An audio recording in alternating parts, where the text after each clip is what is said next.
ಹೊರಗೆ ಆಟವಾಡುತ್ತಿದ್ದಾಗ ಮಗು ಅಲ್ಲೇ ಇದ್ದ ಬಾವಿಗೆ ಬಿದ್ದಿದೆ. ಹೀಗೆ ಬಾವಿಗೆ ಬಿದ್ದ 2 ವರ್ಷದ ಪುಟ್ಟ ಕಂದಮ್ಮ ಬದುಕಿದ್ದೇ ಪವಾಡ. ಶಿರಸಿ ನಗರದ ಕಸ್ತೂರಬಾ ನಗರದಲ್ಲಿ ಎದೆ ಜಲ್ಲೆನಿಸುವ ಘಟನೆ ನಡೆದಿದೆ. ಮಧ್ಯಾಹ್ನ ಆಟವಾಡುತ್ತಿದ್ದ 2 ವರ್ಷದ ಮಗು ಆಕಸ್ಮಿಕವಾಗಿ ಮನೆಯ ಹಿಂದಿನ ಆಳವಾದ ಬಾವಿಗೆ ಬಿದ್ದಿದೆ. ಮನೆಯ ಹೊರಗೆ ಆಟವಾಡುತ್ತಿದ್ದ ಭುವಿ ಎಂಬ ಮಗು ಅಜ್ಜಿ ಊಟ ತರಲು ಒಳಗೆ ಹೋದ ಕೆಲವೇ ಕ್ಷಣಗಳಲ್ಲಿ ನಾಪತ್ತೆಯಾಗಿದೆ.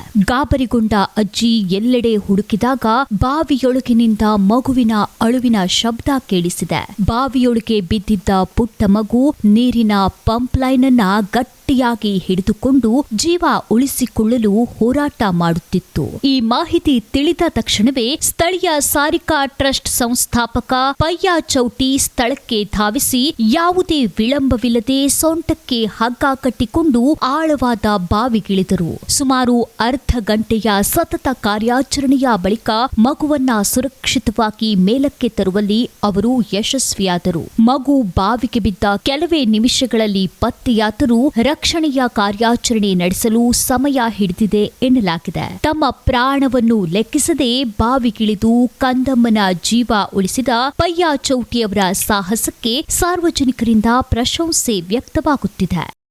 ವಿಸ್ಮಯ ನ್ಯೂಸ್, ಶಿರಸಿ.